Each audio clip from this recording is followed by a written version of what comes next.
নমস্কার, সুস্মিতা ইজি রেসিপিতে সকলকে স্বাগত।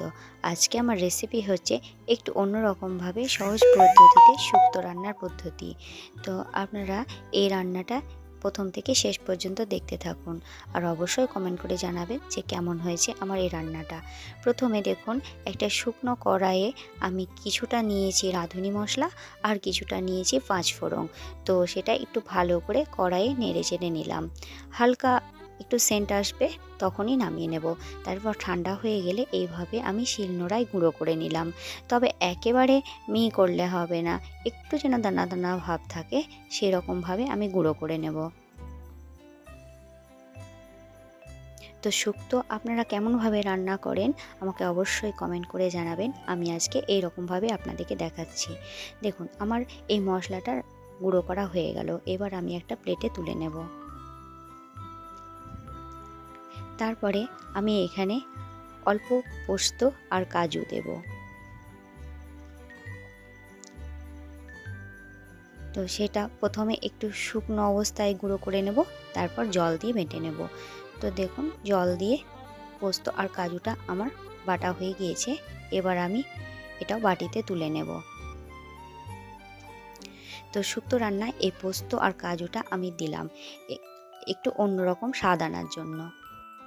আমি এখানে সবজি কেটে নিয়েছি।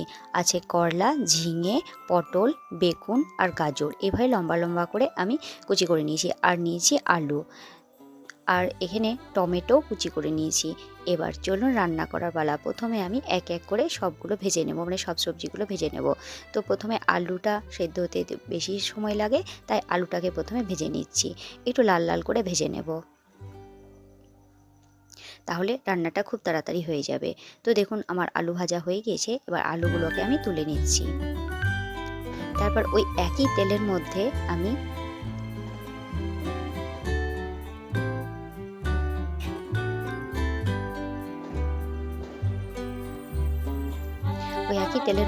এবার করলা ভেজে নেব। করলাটাকেও একটু বেশ ভালো করে ভেজে নেব, তাহলে যে তিতো তিতো ভাবটা সেটা একটু কমে যাবে।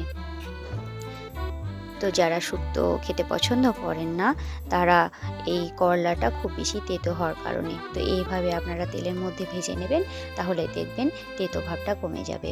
আর করলাটা ভাজতে ভাজতে এইদিকে আমি আদা আর কাঁচা লঙ্কাটা বেটে নেব। আমার এই রান্নাটা আমার নতুন যারা বন্ধু আছেন তাদের কেমন লাগছে অবশ্যই কমেন্ট করে জানাবেন। আর আমার এই রান্নার রেসিপিটা যদি ভালো লেগে থাকে, আমার চ্যানেলটাকে এগিয়ে নিয়ে যাওয়ার জন্য চ্যানেলটিকে সাবস্ক্রাইব করা অনুরোধ রইল। তো দেখুন, এদিকে আমার আদাটা বাটা হয়ে গিয়েছে, আর এদিকে করলাটাও আমার বেশ ভালো মতন ভাজা হয়ে গিয়েছে। এবার করলাটাকেও আমি থালের মধ্যে তুলে নেব।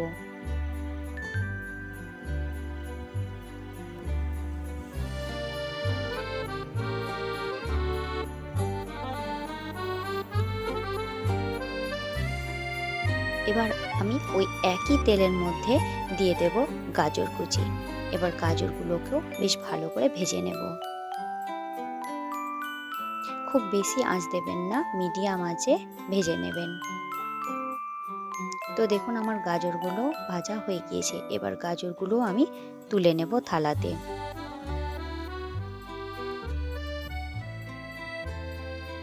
এবার আমি ওই তেলের মধ্যেই দিয়ে দেব পটল কুচি করে রেখেছিলাম, সেই পটলগুলো। তো এগুলোকেও একটু বেশ ভালো করে ভেজে নেব।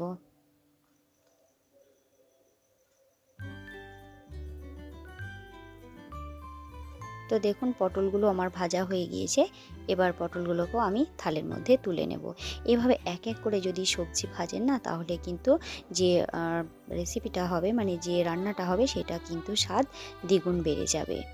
তো দেখুন, কড়াইয়ের মধ্যে আবার একটু সর্ষের তেল দিয়ে দিলাম। তারপর তেলটা একটু বেশ ভালো করে গরম করে নেব।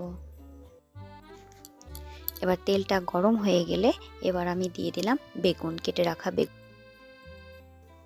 খুব বেশি ভাজার দরকার নেই, কারণ বেগুন রান্না করলে খুব তাড়াতাড়ি সেদ্ধ হয়ে যায়। তো দেখুন, আমার বেগুন ভাজা হয়ে গিয়েছে। এবার আমি বেগুনগুলোকে একটা থালের মধ্যে তুলে নেব।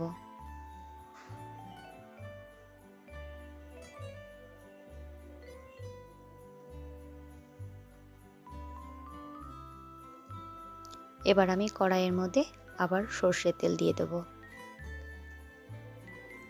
দেখুন খুব বেশি সর্ষের তেল আমি রান্নার মধ্যে ব্যবহার করছি না, ঠিক যতটা দরকার সেই পরিমাণে আমি সর্ষের তেল দিচ্ছি।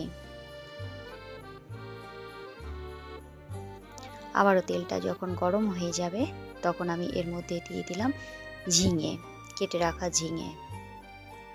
ঝিঙেও খুব বেশি ভাজার দরকার নেই, কারণ ঝিঙেটাও খুব তাড়াতাড়ি সেদ্ধ হয়ে যাবে। তো তাই দেখুন ঝিঙেগুলো আমি প্লেটে তুলে নিলাম। আবারও কড়াইয়ের মধ্যে আমি সর্ষের তেল দিয়ে দিলাম।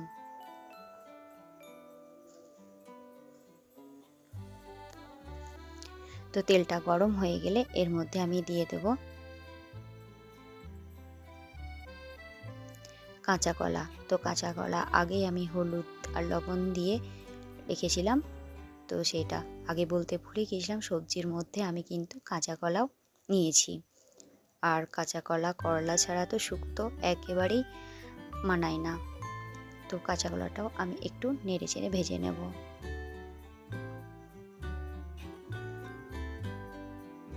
তো দেখুন কাঁচা কলা আমার ভাজা হয়ে গিয়েছে।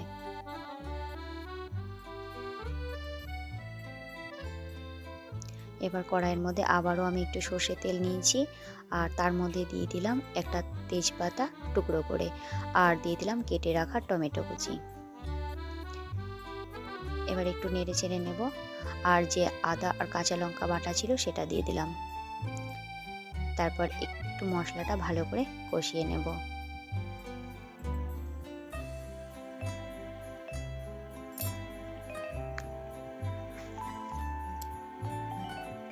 তো এর মধ্যে দিয়ে দিলাম 1 চামচ লবণ, দিয়ে দিলাম 1 চামচ হলুদ।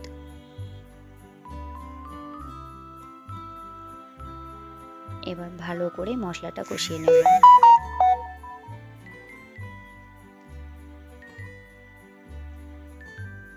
তো দেখুন মশলা থেকে তেল বেরোতে শুরু করেছে। এবার আমি দিয়ে দেব 1 চামচ লাল লঙ্কার গুঁড়ো, মানে যেটা কাশ্মীরি লঙ্কার গুঁড়ো। আবারও একটু নেড়ে চেড়ে নেব। তারপর দিয়ে দিলাম এখানে কাজু আর পোস্ত, যেটা বেটে রেখেছিলাম সেটা। আবারও বেশ ভালো করে মশলাটাকে নেড়ে নেব।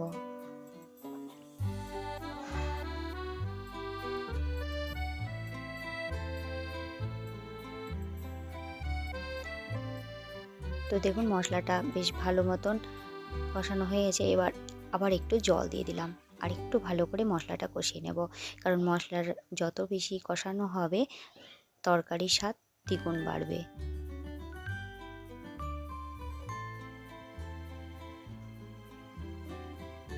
তো দেখুন আবার জলটা শুকিয়ে গিয়েছে। এবার এই অবস্থায় যে সমস্ত রকম সবজি ভেজে রেখেছিলাম সেগুলো দিয়ে দেবো এর মধ্যে। এবার সবজির সাথে সমস্ত মশলাটাকে একটু নেড়ে নেব।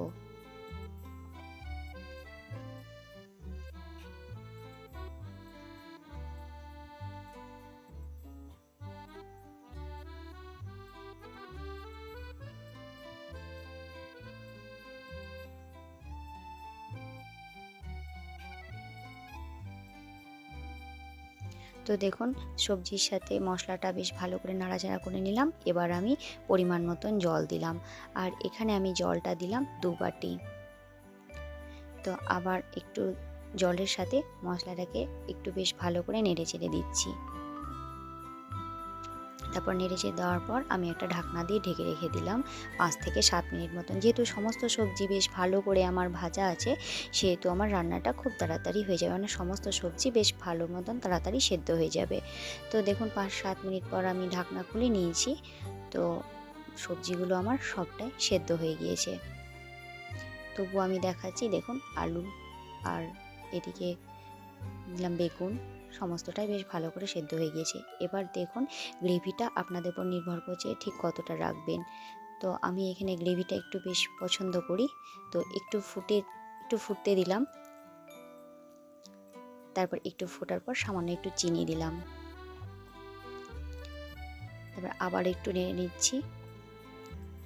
এবার দিয়ে দেবো যে মশলাটা করে রেখেছিলাম, মানে রাঁধুনি মশলা আর পাঁচফোড়ন, সেই গুঁড়োটা এর মধ্যে দিলাম। এটা না হলে শুক্তো তো একেবারেই মানায় না।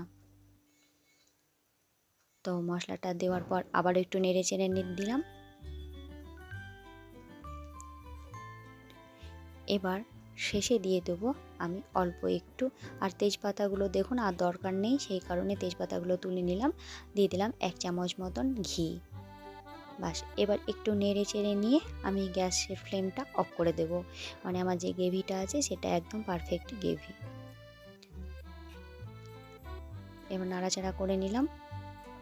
এবার গ্যাসের ফ্লেমটা অফ করে চলুন পরিবেশন করছি। তো প্লেটে তুলে দেখাচ্ছি, দেখুন। আমার তো খুব ভালো লেগেছিল, দেখতেও ভালো লাগছে, আবার খেতেও কিন্তু খুব ভালো হয়েছিল। আপনারাও এভাবে বাড়িতে অবশ্যই করবেন, আর খেয়ে আমাকে কমেন্ট করে জানাবেন যে এই শুক্তো রান্নাটা কেমন হয়েছে। আশা করি আপনাদেরকেও এই রান্নাটা ভালো লাগবে। তো আমি আজকে চলি, আবার দেখা হবে নেক্সট কোনো রান্না নিয়ে। সবাই ভালো থাকবেন, সুস্থ থাকবেন, আর আমার এই রেসিপি অবশ্যই আপনারা ফলো করবেন। ধন্যবাদ সবাইকে।